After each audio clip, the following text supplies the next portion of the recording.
उत्तर प्रदेश की 7 विधानसभा सीटों पर उपचुनाव होने हैं और इसी क्रम में मल्हनी विधानसभा में 3 नवंबर का दिन तय किया गया है। इस वक्त हम मल्हनी विधानसभा के गद्दीपुर ग्राम सभा में हैं और यहाँ के कुछ वोटर्स हैं हमारे साथ, जिनके साथ हम बातचीत करेंगे और ये जानने की कोशिश करेंगे कि इस बार मल्हनी का मिजाज क्या रहेगा।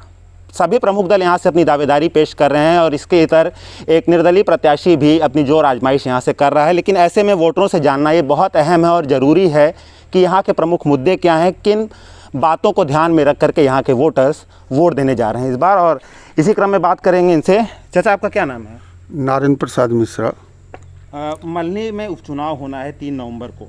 हाँ, क्या प्रमुख मुद्दे हैं मल्हनी विधानसभा में? रोड खराब है, रास्ते नहीं हैं, गांव के आने जाने के लिए जो भी विधायक चुने जाते हैं, सांसद चुने जाते हैं, वो यहाँ पर आते ही नहीं। कभी पानी की संकट है, बिजली का संकट है, शिक्षा व्यवस्था जर्जर है। तो ऐसे में इतने सारे मुद्दे हैं, तो जब भी प्रत्याशी का चयन करते हैं तो किन बातों को ध्यान में रख करके करते हैं कि इस बार अगर अमुक व्यक्ति को वोट देना है या पार्टी को वोट देना है तो क्या मुद्दे होते हैं? हम चाहते हैं कि हम ऐसे प्रत्याशी का चयन करें जो हमारे सुख दुख में वो भाग ले, वो आवे। उसमें हम निर्दल प्रत्याशी धनंजय सिंह को सपोर्ट करेंगे। पिछले 5 सालों में कितना विकास हुआ है आपके क्षेत्र में? अगर आपके क्षेत्र की बात की जाए तो क्या कुछ सुविधाएं मुहैया कराई गई हैं आपको? हमारे क्षेत्र में कोई विकास नहीं हुआ है। गवर्नमेंट की योजना के अंतर्गत यही राशन जो है, राशन कार्ड धारकों को राशन प्रदान हो रहा है, गेहूं चावल में तो मिल रहा है, बस, और कोई विकास नहीं हुआ है। मल्हनी में इस उपचुनाव से न तो सरकार बननी है न तो सरकार बिगड़नी है। ऐसे में क्या प्राथमिकता हैं आपके क्षेत्र के लिए और किन प्राथमिकताओं को देख करके आप कैसे प्रत्याशियों का चुनाव कर रहे हैं? देखिए, सबसे बड़ी समस्या इस बात की है हमारे क्षेत्र में कि जो हमारा प्रशासन है वो छोटी छोटी चीज़ घटनाओं पर जो है वो त्वरित कार्रवाई नहीं करती, इसलिए प्रशासन थोड़ा जो है वो ढीला है। दूसरी चीज़, यहाँ स्वास्थ्य सुविधाएं जो है उसका अभाव हम लोग झेल रहे हैं। एक हम लोगों को यहाँ मेडिकल कॉलेज बन रहा था, विगत 5 सालों में इसके पहले ही बन रहा था, लेकिन 5 सालों में सरकार ने उस पर ध्यान नहीं दिया। मेडिकल कॉलेज आज बन गया होता तो कम से कम कई लोगों को स्वास्थ्य सुविधाओं का लाभ मिलता। इसलिए हम लोग ऐसे सशक्त कैंडिडेट को वोट देना चाहते हैं कि जो कि ऑलरेडी कम से कम हम लोगों को एक स्वास्थ्य सुविधाएं और प्रशासन में थोड़ी हम लोगों की मदद कर सके, जिससे गांव वालों का भी वो ऊपर तक सुनवाई हो और सदन में हमारी बात को जोरदार से वो रख सके। क्या लगता है आपको मल्हनी में इस बार लड़ाई किसके किसके बीच रहेगी?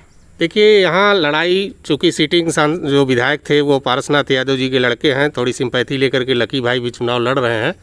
लेकिन यहाँ इस बार के चुनाव में अभी तक भाजपा ने अपना पत्ता खोला नहीं है। धनंजय सिंह, चूँकि पैतृक वोट उनके पास पहले से बना हुआ है और इस बार बहुत सक्रियता से लड़ रहे हैं, इसलिए धनंजय सिंह का इस बार चुनाव अच्छा रहेगा और वो जीतने की स्थिति में भी रहेंगे। यहाँ से अगर पिछले चुनावों की चर्चा करें तो लगभग 3200 वोट हैं यहाँ पे, 1800 पोल होते हैं और जो आंकड़ा हमारे पास उपलब्ध कराया गया उसमें यह है कि लड़ाई धनंजय सिंह बनाम सपा में देखने को मिलेगी। क्या आपको लगता है सिर्फ यादव वोट के सहारे सपा की साइकिल दौड़ पड़ेगी मल्हनी विधानसभा में? नहीं, ऐसा बिल्कुल नहीं है। सपा इस बार ब्राह्मणों के ऊपर डोरे डाल रही है कि ब्राह्मण उसकी तरफ आ जाए, क्योंकि ब्राह्मण इस समय कुछ नाराज़ चल रहे हैं सरकार से। तो बिना ब्राह्मण के हमें तो नहीं लगता कि सपा यहाँ जीत पाएगी। ठीक है, समाजवादी पार्टी भाई उनके साथ सहानुभूति है, पारसनाथ यादव जी का देहांत हुआ है तो लकी जी के साथ सबकी सहानुभूति है। लेकिन अब यहाँ पे सहानुभूति तो ठीक है, लेकिन अब यहाँ पे हम लोगों के गांव में जिस तरीके से उपेक्षित हम लोग महसूस कर रहे हैं, जैसे हमारे यहाँ के सांसद जी हैं किसी के दुख तकलीफ़ में दिखाई नहीं पड़ते। इतना कार्यकाल उनका बीत गया लेकिन अभी तक एक बार भी उनके दर्शन नहीं हुए हमारे क्षेत्र में, किसी के यहाँ भी नहीं हुए। पूर्व सांसद भी नहीं आए। पूर्व सांसद जी को यहाँ के लोगों ने काफ़ी वोट दे के जिताया और वो तो अब इस समय भाई सांसद हैं नहीं। लेकिन अब हम लोगों ने मूड बना लिया है कि अपने क्षेत्र में ऐसा प्रतिनिधि रखेंगे जो ये पूर्णतः आश्वासन दे कि हम इस कचगांव गद्दीपुर में विकास करेंगे। हम लोग के यहाँ रास्ता नहीं है। अब आप समझ लीजिए, गद्दीपुर ग्राम सभा में 4000 की आबादी है, रास्ता नहीं है, रेलवे ट्रैक के बगल से हम लोग आते हैं। ठीक है, ये सबसे बड़ा मुद्दा है। 4000 और कभी कोई पूछता नहीं है। इतनी बार एप्लीकेशन दिया गया, सब कुछ किया गया। हमारे पूर्व जिला पंचायत सदस्य रामनाथ सोनकर ने अभी पूरे गांव से चंदा लेके वहाँ पे जो है राबिस डलवा के रास्ता बनाया, नहीं तो सारे स्कूल के बच्चे जो है उस पानी में गड्ढे में से आते थे। कितना रिस्की था। अब समझ लीजिए पूरे गांव में अगर एम्बुलेंस नहीं आ सकती है, ये हालत है गद्दीपुर की। तो अब हम लोग को ऐसा प्रत्याशी चुनना है जो कि ज़मीनी स्तर का हो, जिसका लगाव हो, हम लोगों से लगाव हो, वो यहाँ के दुख तकलीफ़ में हमेशा उपलब्ध हो। तो ऐसे प्रत्याशी को चुनना है। ब्राह्मण नाराज़ हैं, ब्राह्मण सपा में जाने वाले थे, लेकिन इसी बीच बसपा ने भी ब्राह्मण प्रत्याशी पर दाव खेला है। जी, कितना समीकरण में परिवर्तन आएगा बसपा के इस दाव से?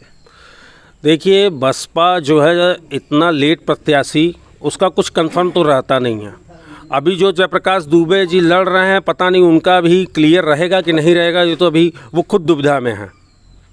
अंतिम समय में वो पत्ता काट देती है, तो हमें तो नहीं लगता कि वो ज़्यादा कुछ कर पाएंगे। मल्हनी विधानसभा में तमाम तरह के वोटर्स आपको मिलेंगे और इसी बीच कुछ ऐसे नौजवान चेहरे भी मिलेंगे जो अपना वोट डालने जाएंगे। इनसे बातचीत करेंगे और जानेंगे। क्या नाम है आपका? मेरा नाम यश मिश्रा है। इससे पहले वोट डाला है यश आपने? नहीं, अभी नहीं। फर्स्ट टाइम वोटर है सर। किन मुद्दों को देख करके यश वोट डालने जा रहे हैं? सर, जैसा कि हम तो एक स्टूडेंट हैं, तो हमारा तो प्राइम मोटो एजुकेशन सेक्टर पे ही रहेगा। तो जब मैं अपने बोर्ड्स कर रहा था तो मुझे मतलब जैसा एजुकेशन चाहिए था तो यहाँ मेरे गांव में तो मिल नहीं पा रहा था। उसके लिए मुझे 5 किलोमीटर रोज़ जौनपुर सिटी जाना पड़ता था। उसके बावजूद भी मुझे क्वालिटी एजुकेशन वो नहीं मिली, क्योंकि मैं primarily Banaras Hindu university BHU का स्टूडेंट हूँ। तो जैसे मैंने यूनिवर्सिटी कैंपस में इंटर किया तो मुझे वहाँ की वास्टनेस समझ में आई और बहुत चीज़ें मैंने ये समझा कि अभी भी मेरा विलेज छोड़िए, मेरी सिटी एजुकेशन सेक्टर में लैकनेस कर रही है। और यही मेरे प्राइम मोटो रहेंगे, क्योंकि एज ए स्टूडेंट हूँ मैं, इससे ज़्यादा क्या व्यू पेश करूँगा। किसको वोट करना चाहेंगे इस बार? हम ऐसे प्रत्याशी को वोट करेंगे जो हमारे गांव का, हमारे बाज़ार का, हमारे ज़िले का, हमारे क्षेत्र का विकास करे और जो हम लोगों के दुख सुख में साथ दे। ऐसे ही प्रतिनिधि का नेतृत्व करना चाहिए और हम करेंगे।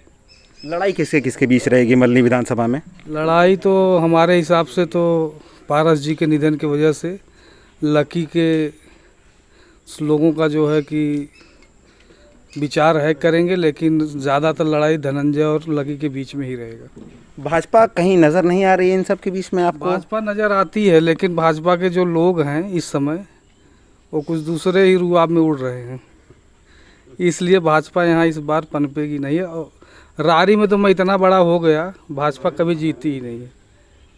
यहाँ सपा, बसपा, कांग्रेस, जनता दल यही सब जीती।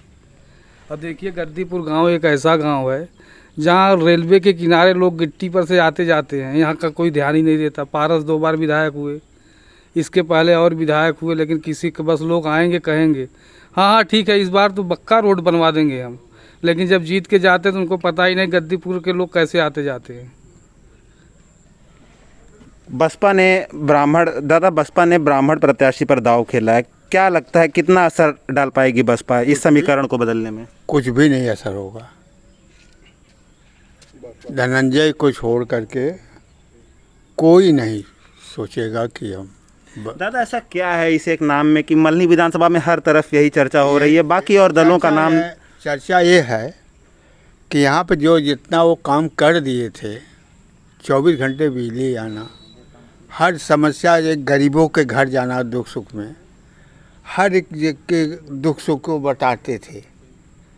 यही कारण है कि हम धनंजय सिंह को वोट करेंगे। इसलिए हम धनंजय को। जाति समीकरण के लिहाज से ये सीट सपा के लिए बहुत अच्छी मानी जाती है और इसमें सेंध लगाना बहुत मुश्किल है। कैसे देख रहे हैं इस चुनाव को? क्या होगा प्रत्याशियों के लिए कि कैसे सेंध लगा सकते हैं या कैसे इस सीट पर अपना कब्जा जमा सकते हैं? क्या आपको लगता है समाजवादी पार्टी इस बार अपने किले को बचा पाएगी? समाजवादी अपने किले को बचा पाएगी ये तो कहना मुश्किल है। हाँ, उपचुनाव में पोलराइजेशन की संभावनाएं बन रही हैं, समझ रहे हैं नहीं? और इस क्षेत्र की जहाँ तक बात है, यहाँ पे मूलभूत सुविधाओं का बहुत अभाव। जिला मुख्यालय से 6 किलोमीटर दूरी पे है कचगांव। मार्ग आज 300 साल से कभी बना नहीं। मार्ग की दशा देखने पे ये कहेगा कि आदमी सड़क में गड्ढा है कि सड़क गड्ढे में सड़क है। बगल में IAS IPS का गांव है, 50 से अधिक संख्या में IAS IPS हैं, लेकिन जब शहर से इस रोड पे आइए तो गड्ढे ही गड्ढे मिलते हैं। कभी मुद्दा उठाया है आपने ये? देखिए, क्षेत्रीय जनता यहाँ की मुद्दा तो परमानेंट उठाती है, और जो यहाँ के चाहे जो विधायक पूर्व में रहे हो या स्वर्गीय रहे हो, कोई आज तक ध्यान नहीं दिया। हमें लगता है कि इस बार एक नया चेहरा हम लोगों को तलाशना चाहिए, और चुनाव जो इर्द गिर्द दो आदमी के बीच में घूम रहा है उसको हटा के एक नया चेहरा मल्हनी विधानसभा। दो आदमियों के इर्द गिर्द ये चुनाव घूम रहा है, जैसे सपा और धनंजय सिंह के बीच में। इनके अलावा एक नया चेहरा इस बार हम लोगों को तलाशना चाहिए, और मल्हनी में इस बार चौंकाने वाला परिणाम आएगा। चौंकाने वाला परिणाम जी आएगा। जी चौंकाने वाला परिणाम आएगा। भाजपा हमेशा यहाँ से चौथे नंबर पर रही है। लड़ाई सपा और एक प्रत्याशी के बीच में रही। यहाँ लड़ाई इस बार सपा और बसपा में रहेगी हमारे हिसाब से।